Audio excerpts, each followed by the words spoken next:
It was meant to be a peaceful evening on Veronica's vast Virginia homestead, a land on which she had lived all her life, where cricket chirping and tree rustling had, up until that point, seemed like the lullaby of nature.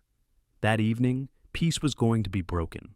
Tired from a day's toil, Veronica had just gotten into bed when a sudden burning pain awakened her. She gasped, grabbing for her shoulder. She let out a breath as her hands encountered something cold, hard, and moving. She flicked on her bedside light and stood there stock still. A strange glistening creature with black wings and an oily iridescent coating was crawling on her sheets, and in the next instant, it darted into hiding. Veronica shrieked. Her daughter Rosa burst in, her eyes wide open. "Mom, what happened?" Veronica was sweating, pale, and could hardly speak. It bit me." Her eyes fell to her mother's shoulder, and her stomach turned. The skin was inflating quickly, growing red with streaks of dark purple seeping out like ink-stained veins. What had bitten her mother was not ordinary. She did not hesitate. She picked up her phone and called the one individual she hoped would have answers, Dr. Malcolm Thomas, a local entomologist and toxicologist with a reputation for knowing every crawly creature in the area. While they waited, Rosa did everything she could, cold compresses, soothing reassurances, but Veronica was slipping away. Her breathing grew shallow, and her eyesight went out of focus. Panic was going to engulf Rosa, but she clung to her mother's hand and did not leave her. Dr. Thomas soon appeared, medical bag in hand, within a matter of minutes. At a glance of the wound, his face grew grim. "This is no ordinary bug bite," he grumbled, injecting Veronica with an anti-inflammatory and doing his best to stabilize her. "That venom is strong, and this is an unfamiliar species. I don't recall seeing anything like this around here." Rosa's heart sank. "Where did you get it then?" He did not respond. Not initially. Dr. Thomas ordered that Veronica be rushed to the hospital. Rosa accompanied her in the ambulance, thinking furiously. How did something that was that harmful wind up in their house? And what did he say? A species that does not belong here. Things worsened before they improved at the hospital. The venom had inflicted severe tissue damage. For a while, doctors were not certain that Veronica would ever have full use of her arm. But after several hours of treatment, they were able to stabilize her. She was alive, but ahead of her was a long road.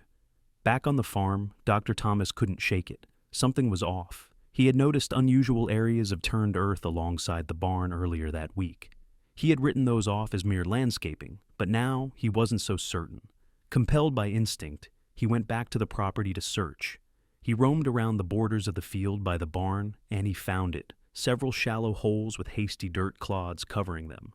There were those covered with pieces of old pots and old tools for repair, those with indications of extremely recent digging. This wasn't landscaping, this was digging, and not of the legal variety. He then caught sight of someone staring at him, John, one of the farm hands. The man turned aside and started walking away, too abruptly. When Dr. Thomas spoke out, John offered no reply. He vanished into the distance. Suspicion was now fully aroused, Doctor. Thomas called Rosa and informed her of it all. She, in turn, informed the authorities. Police showed up the same afternoon and carried out a comprehensive investigation.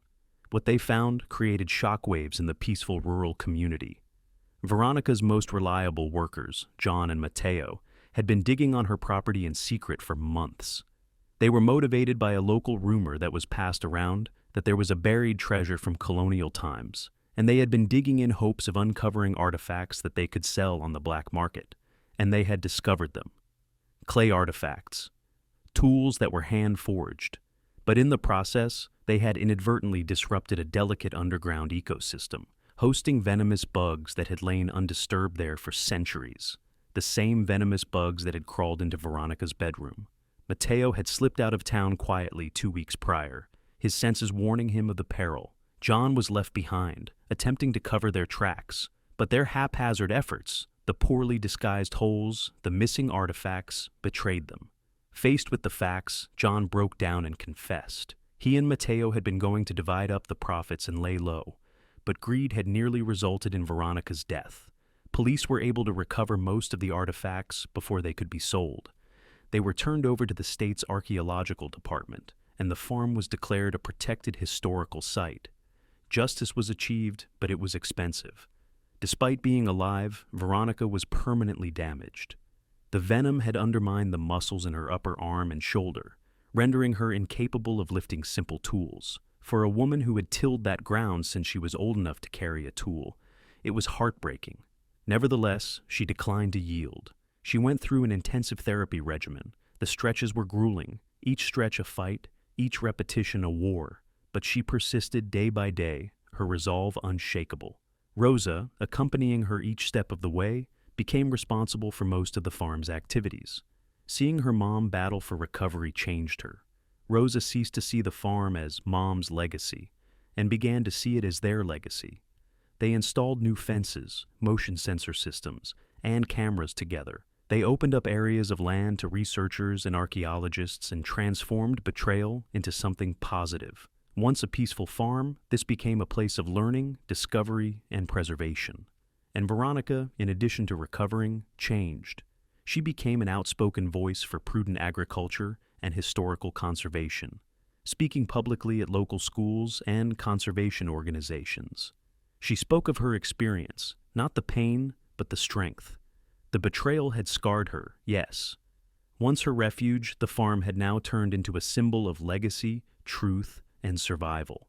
And in the end, Veronica was able to find peace, not in forgetting what transpired, but in knowing that her experience had precipitated change. The land she held in its highest regard had almost taken her from the world, but in turn had given her something far stronger, a reason, a future that's worth the fight.